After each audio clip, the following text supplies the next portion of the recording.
if y'all can pick this up on the camera, but the grass, if y'all look real close, the grass is moving when the wind is blowing now. So the grass is so tall that it's actually moving in the wind. And so this grass is obviously growing very, very, very fast. This is the very front portion of the field. I'm gonna slowly walk towards the back. The field is very muddy right now, and so I'm having a bit of a difficulty walking through this stuff. But the grass is actually so tall, even in the front, that it is doing this in the wind. I can actually see it moving around in the wind, and I would say even the grass in the front right now, probably close to 6 inches tall. In the back, it's probably over a foot. I've got enough moisture in the field to probably keep this grass growing for about at least 3 more weeks. And then even then, there will still probably be enough moisture to keep the grass at least dormant. The grass won't die for at least, until it gets hot, up until about, granted that this grass does not go to seed. So here in a couple of weeks, or here by about next week, it's supposed to dip under freezing again. So when it starts dipping under freezing, the grass will actually stop growing. The grass will enter what is called dormancy. And so, granted that it's going to be about 50 degrees in the afternoon, it will still grow very slowly. But over the last couple of weeks, the grass has grown very rapidly. I probably have enough grass to last my animals easily until February, about another month easily. I'll have enough grass out here to last these animals at least a month. And if I get another good rain and it warms up just a little bit next month, the grass will grow right back. And even if I don't have enough grass to feed my animals, I've already put enough feed supplies away in storage to last my whole herd several months. And I still need to go through that stuff too. I still need to utilize that feed product that I have. And so, as of right now, I'm doing very well for myself. I ran my numbers yesterday, and as of right now, I understand that this is not an ideal situation. If I have this much grass, why do I only have 20 animals? But I told myself not to think like that, because the reason that I'm doing things this way is because they make sense, right? I've tried doing it other ways and they don't work. And so I'm doing it this way because, I've made these rules, and I'm having the discipline to stick to them, right? It's not like I'm just some reptile, right? I'm not going to go and do whatever I feel like doing. That's how if you look at a reptile, that's how they live, right? They don't have any plan. They just go and but every human being starts off with a reptilian brain, right? We all start off with a reptilian brain, and as we grow, that the mammalian or the human brain grows on top of the reptilian brain. And so, and the big difference between a human being and an animal, one of the big things is that human beings, we are able to comprehend time. We are able to we are able to comprehend what time is. And so, I do these things so that I have a better future, right? I do these things this way so that I have a better future for myself. I don't really look at the day to day, right? I don't really go, oh man, even if there was, because here's the thing, right? Most people, if they could find a way to make $35,000 a month, regardless of what they think right now, if they could find a way to make $35,000 a month, they would do it. 100%. Most people would. Almost everybody. I'm talking about like 99.999% of the population. If they actually found a way to make $35,000 a month, they would take it. And when people look at me and they go, oh, this guy doesn't make $35,000 a month. He only makes $35,000 a month 5 months out of the year. Even if it was just for 5 months out of the year, even if it was just $170,000 a year, most people would take it. And when I show my farm, right? When I show my farm, at the end of the day, that's what my numbers look like. $35,000 a month, 5 months out of the year. That's what, all this going on, that's what all of this ultimately turns out to be. And the thing about farming, it's that thing about, it's like, if I told people, right, that there is granted that you are born with somewhat of an average intelligence, you are not born severely mentally handicapped or anything like that. If you worked balls to the wall for 15 years, 15 hours a day, and you only focused on farming, you didn't care about anything else. The only thing you did your whole life was focus on farming. That in 15 years, there is a 99% chance that you can make it to something like this. You may not make it as, exactly here, but you will make it to a point where your life looks something like this. Even then, most people would not take it. They would say, I'm not going to do that. Why would I work 15 hours a day for 15 years? Have to learn how to run a business, have to learn how to run cattle, have to learn how to grow grass, have to learn how to create an investment portfolio. Why would I go and spend my time learning how to do these things, right? When I can just go and I can get an office job somewhere and I can make, because at the end of the day, it's like, it doesn't really, like if I could find a way to make $75,000 a year, it would not really change my life to go from 75,000 to 150,000 over the long term. It's like, it really would not make that big of a difference. It really wouldn't. Most people, if they make 150,000, they're just gonna end up paying more. Most people, if they end up making 150,000, well, I guess to each their own. It could make it.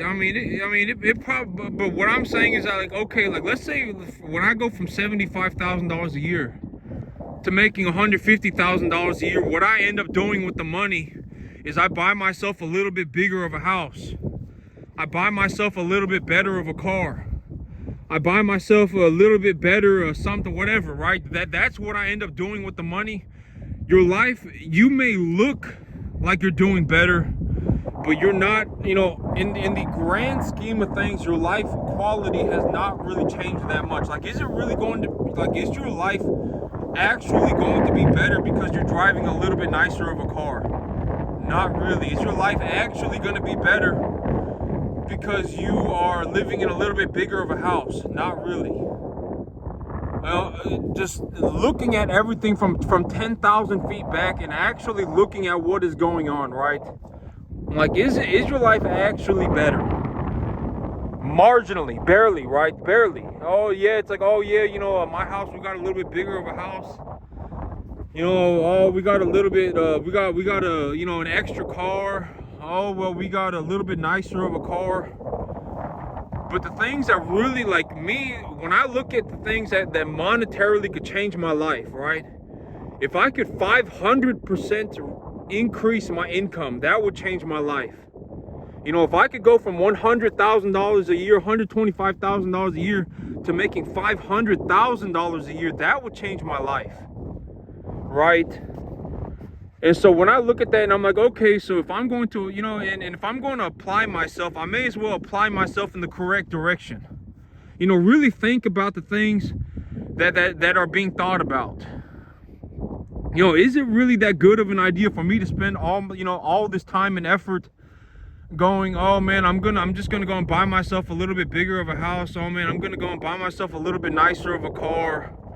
Oh man, that's not really it's not really like, if I'm gonna buy myself a little bit bigger of a house, I would do it when I had a lot of money. Like if I was making $500,000 a year, and I felt like putting a half of that into buying a little bit bigger of a house, I mean, I'd do it, right? I mean, it wouldn't be that big of a deal, but at the end of the day, when I really look at the things that would change my life, genuinely change my life, five-folding my income, right? If I took the $120,000 or whatever, $160,000 that I was making here, and I invested it into a way that would five-fold my income. So instead of farming 10 acres, now I'm farming 50 acres.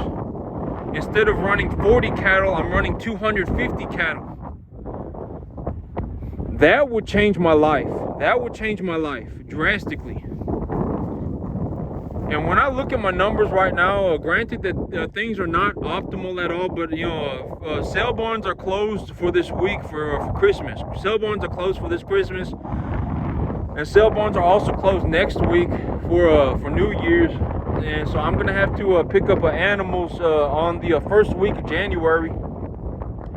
But as of right now, it costs me about $40 an animal a month to raise these animals. About $40 a month, $40 to $50.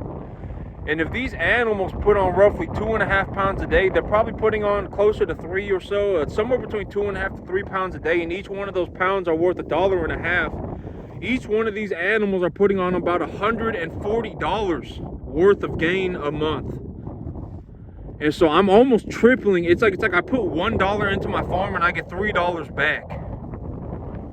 And my farm is not anywhere near an optimal situation. Like I would need, I need more animals. My grass is growing too fast. I have a whole bunch of grass everywhere.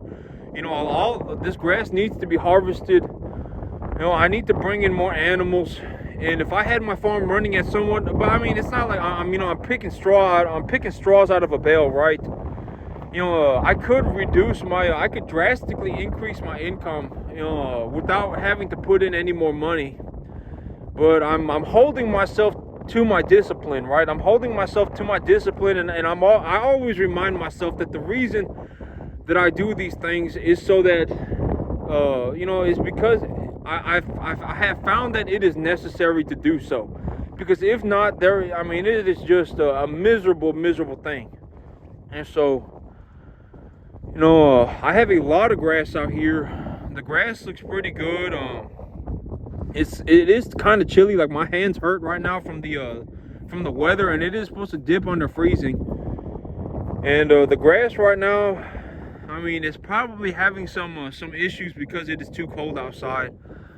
But it's still growing in pretty good. I would say the grass here is still probably over 6 inches tall.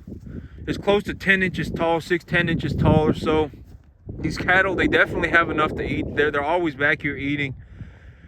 And so, the thing about money, because I probably do need, like right now, realistically, if I look at my farm, maybe with 20 animals, with a farm like this, if I just run my farm like this and I work my job, I can make my $85,000 a year, right? If that's what I wanted to do, I can make my $85,000 a year. I wouldn't have to worry about, doing anything that would be too exhausting for me. I wouldn't have to worry about pushing myself 100% every day. I could just kind of cruise control at 75% my whole life. If that's what I felt like doing, I could, right? Because that's what ultimately this is, right? If I really look at what's going on, it's like, I just got 20 animals back here. I'm kind of going 75, 80%. My whole life I could just cruise control at this speed, and I could just be a fawn for the rest of my life. I could just be a fawn, because fawning, a lot of people think that fawning is a good idea, but it's not. You probably make the least amount of money, pay the most amount of taxes, I mean, you have, you're laying in the just laying in the tall grass, thinking that you can go and not do anything for the world, and you could just lay there, and if the world does not, hold you and cradle you like you are some precious thing, you're going to be very upset. I mean, the fawning is not good behavior, and at the end of the day, like, if humanity is going to get far, the people on this planet, they need to push as hard as they can all the time, 100% all the time, or we're not going to get very far. It has to be like a massive, like, population undertaking. It can't just be like, oh, we're just gonna go 75%. Oh, we're not really gonna, push to really accomplish anything. We're just gonna cruise control at 75%, and we're gonna, and we're just gonna be a fawn for the rest of existence. That's just how it's gonna. That's not good. That's not good behavior. You're probably making the least amount of money. If you're fawning, you're probably making the least amount of money. You're probably paying the most amount of taxes. You're probably the most opinionated. You don't know what anyone else is thinking, right? It's different to not know what anyone else is thinking and not care what anyone else is thinking. Because, like, if you are the only person that thinks about something, you're probably not right. Like me, when I go and I look into something, it's like, oh, I've read, hundreds of books on this topic, right? And I've seen thousands and thousands and thousands, tens of thousands of hours of data with my own eyes. And so it's not like I just read books. It's like I've also collected information with my own mind, right? I've seen tens of thousands of hours worth of data, unfolding before my eyes. And I've read hundreds of books. And it's like, it's like these people, they are also seeing what I'm seeing. They are seeing what I am seeing. It's not like I'm the only person that thinks this, right? And there's no data to back it up. There's zero data to back it up. I mean, you can't be the only person thinking about something. I mean, that's just not, you're not that smart. More than likely, you're not that smart. Unless you are, like, trying to legitimately create a black hole or something, or like trying to create some, I don't even know. You're probably not smart enough. Most people are not smart enough to come up with a genuinely new idea. Most people are not. And so if you think that you have a genuinely new idea, you are probably just wrong. The reason you think you have a new idea is because you're wrong. More than likely. There are a lot of most people are somewhat smart. To a large degree are smart. Most people. And so the chances of someone coming up with a genuinely new idea is almost zero. Now, there should be other people out there that think the way that you do. And so that's it for me today, YouTube. Y'all have a good one.